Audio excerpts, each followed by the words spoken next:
एक समय की बात है, एक सुंदर और जादुई वन में, जिसे मंत्रमुग्धित वुडलैंड के नाम से जाना जाता था, वहां कुछ परियां रहती थीं जो अपनी दया और बुद्धिमत्ता के लिए दूर दूर तक प्रसिद्ध थीं।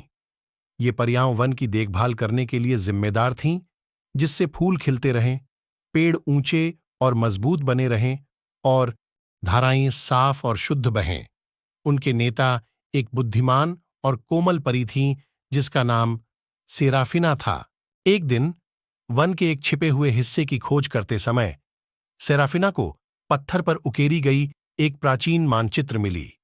इस मानचित्र ने एक रहस्यमय मार्ग को दिलचस्प रूप में दिखाया, जो वुडलैंड के दिल में जाता था, जिसे एक अद्भुत सुंदरता और शक्ति के क्षेत्र के रूप में जाना जाता था।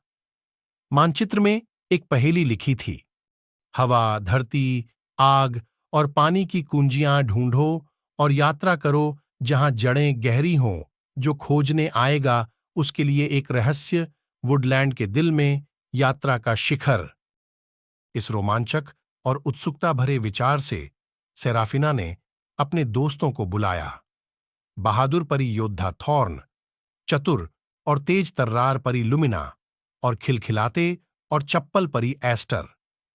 सभी ने मिलकर कुंजियों को ढूंढने और वुडलैंड के दिल के रहस्य खोलने की यात्रा शुरू की। उनकी पहली चुनौती आई व्हिस्परिंग फॉल्स पर, जहां परियों को जलप्रपात द्वारा प्रस्तुत की गई पहेली का समाधान करना था, ताकि वे पानी की कुंजी प्राप्त कर सकें। उनकी बुद्धिमत्ता और ध्यान से वे पहेली का सही उत्तर दे पाए और कुंजी प्राप्त की। इसके बाद वे फियरी क्रैग पहुंचे, जहां उन्हें आग की कुंजी प्राप्त करने के लिए साहस और शक्ति की परीक्षा का सामना करना पड़ा। थॉर्न की बहादुरी ने उन्हें आग के बीच से सुरक्षित रूप से गुजरने में मदद की और उनके दोस्तों के समर्थन से वे सुरक्षित रूप से कुंजी प्राप्त कर पाए। यात्रा उन्हें मॉसी हॉलो तक ले गई, जहां उन्होंने जड़ों और प्राचीन पेड़ों के जाल में एक भूल भुलैया को पार किया, ताकि वे धरती की कुंजी प्राप्त कर सकें। लुमिना की दिशा की संवेदी भावना ने उन्हें भूल भुलैया में मार्गदर्शन किया और उन्होंने एक प्राचीन ओक के जड़ों के भीतर छुपी हुई कुंजी पाई। अंत में वे स्काईब्रिज पहुंचे, जो पेड़ों के ऊपर एक खतरनाक क्रॉसिंग थी।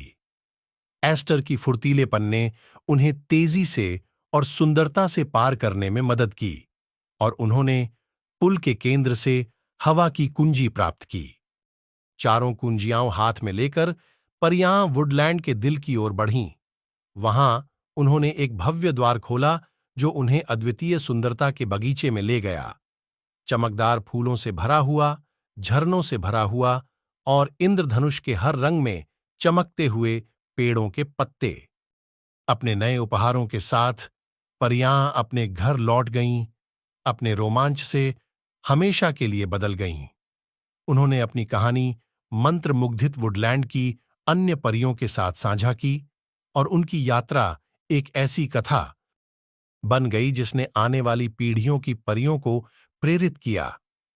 उस दिन से परियां अपने प्रिय वन की रक्षा और पोषण करती रहीं, जिसे उन्होंने अपनी जादुई यात्रा पर प्राप्त की गई बुद्धिमत्ता और शक्ति के मार्गदर्शन में किया।